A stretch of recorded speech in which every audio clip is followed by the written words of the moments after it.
గారి నాయకత్వంలో నడుస్తోంది. ఎన్నికల్లో అనేక అబద్దాలాడి ఆచరణ సాధ్యం కాని అనేక హామీలు ఇచ్చి ప్రజలకు వంచి మోసగించి మోసపూరితమైనటువంటి పద్దతిలో ఓట్లు వేయించుకొని అధికారం వచ్చిన తర్వాత చెప్పిన మాటలు ఆచరించకుండా సూపర్ 6 అని చెప్పి మరి ఆచరణలో పూర్తిగా వైఫల్యం చెంది ఇవేళ దానిని ప్రజలకి తప్పుదోవ పట్టే విధంగా సాక్షాత్తు శ్రీ వెంకటేశ్వర స్వామి అంటే కలియుగ దైవం, ప్రపంచంలో ప్రతి ఒక్క హిందువు కూడా గౌరవించే అత్యంత ఆరాధించే అత్యంత పవిత్రమైనటువంటి దేవాలయం తిరుపతి. ఆ తిరుపతి ప్రసాదాలకి ఒక ప్రత్యేకత ఉంది. అటువంటి ప్రసాదాలను కూడా ఒక్కల భాషలో రాజకీయ లబ్ది కోసం తప్పుగా మాట్లాడి హిందువుల మనోభావాలని నష్టపరిచే విధంగా బాధపడే విధంగా ఈవేళ చంద్రబాబు నాయుడు మాటలు చూస్తే చాలా విడ్డూరంగా ఉంది. ప్రతి ఒక్కరూ నవ్వుకుంటున్నారు. ఈయన తాలూకా రాజకీయ దురాశ చాలా దౌర్భాగ్యంగా ఉంది. చివరికి దేవుడిని కూడా పవిత్రమైనటువంటి హిందూ దేవాలయమైన శ్రీ వెంకటేశ్వర స్వామిని కూడా తప్పు పద్దతిలో మరి ప్రసాదంలో కల్తీ నెయ్యి కలిసింది, జంతువుల తాలూకా ఫ్యాట్ మరి జంతువుల కొవ్వు ఈ ప్రసాదాల్లో కలిసింది నెయ్యి అలా వాడారని చెప్పి తిరస్కరించబడినా ఆమోదించని మరి ప్రసాదంలో దేవాలయంలోకి రాని నెయ్యి అందులో ప్రసాదంలో కలిసిందని మరి దాన్ని అందరూ ఆరగించి అపవిత్రమైందన్నట్టుగా జగన్మోహన్ రెడ్డికి నష్టపరిచే విధంగా ఆయన కాలంలో ఆయన చేత ఇటువంటి దౌర్భాగ్యమైన పనులు జరిగాయన్నట్టుగా ప్రజలకి నమ్మజెప్పడానికి ఆయన చేసే ప్రయత్నం చాలా సత్యదూరమైనటువంటిది. మరి అటువంటి ఆలోచన ఉన్న మనిషి ఈ రాష్ట్రానికి ఏం మేలు చేస్తారో ఒకసారి మీరు ఆలోచించాల్సిన అవసరం అయితే యావత్ రాష్ట్ర ప్రజలకి ఉంది.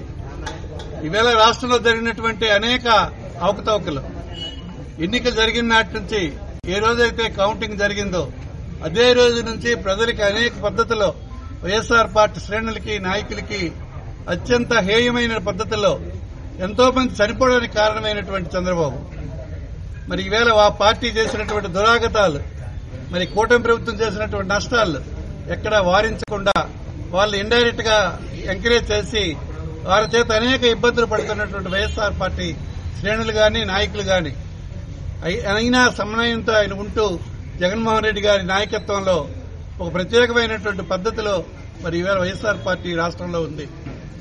ఈవేళ చంద్రబాబు నాయుడు గారి కుతంత్రాలకి ఎక్కడ అంతు లేకుండా పోయింది. గతం నుంచి కూడా ఆయన మొదటి రోజు నుంచి కాంగ్రెస్ పార్టీలో తెలుగుదేశంకి వచ్చిన నాటి నుంచి కూడా అతని తనకు ఆలోచన అంతా కుట్రపూరితమైనదే. సాక్షాత్తు తన పిల్లనిచ్చిన మామనే వంచి అధికారం చేపట్టిన తర్వాత అనేక రకాలుగా ఆయన చేసినటువంటి అనేక తప్పులు చివరి పరాకాష్ఠకు వచ్చిందని నేను అనుకుంటున్నాను. శ్రీ వెంకటేశ్వర స్వామిని కూడా ప్రసాదాల ద్వారా తప్పు జరిగిందన్నటువంటి తప్పుడు మాటలు ఈవేళ తేటతెల్లమైపోయాయి. ఈవేళ రాష్ట్ర ప్రజలందరికీ ఆయన తాలూకు తప్పు విధానం తెలిసిపోయింది ఇప్పటికే. దీని మీద పెద్ద ఎత్తున వాళ్ళకి అప్రూవల్ వస్తుంది. దానివల్ల భయపడి ఈవేళ దాన్ని మేమే అడ్డుకోలేదు జగన్ అని చెప్తున్నారు. జగన్మోహన్ రెడ్డి గారి దేవాలయాన్ని తిరుపతి దర్శించుకోవడానికి కూడా దానికి ఏదో అడ్డు చెప్పడం చాలా విడ్డూరంగా ఉంది. దేవాలయం దర్శించుకోవడం ఈవేళ జరిగింది కాదు. ఆనాడు మన ప్రీతం ముఖ్యమంత్రి రాజశేఖర రెడ్డి గారు, దివంగత ముఖ్యమంత్రి రాజశేఖర రెడ్డి గారు గాని ఆ తనంతరం జగన్మోహన్ రెడ్డి గారు గాని అనేక సందర్భాల్లో తిరుపతిని దర్శించుకుని మరి వెంకటేశ్వర స్వామి ప్రసాదాలు తీసుకున్న సందర్భాలు పోకళ్ళు. మరి ఇవన్నీ కూడా పక్కన పెట్టి ఈవేళ ప్రత్యేకమైనటువంటి అనుమతులు తీసుకోవాలన్నటువంటి చెప్పిన వైనం చాలా విడ్డూరంగా ఉంది. ఏది ఏమైనా భగవంతుడు ఉన్నాడు, తప్పుకి తప్పకుండా శిక్ష పడుతుంది.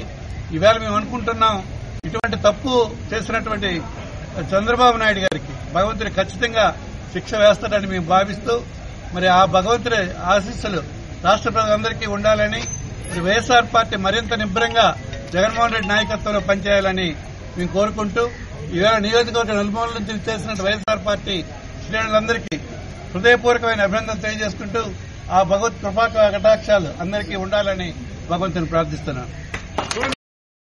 దౌర్భాగ్యమైన పరిస్థితి వేళ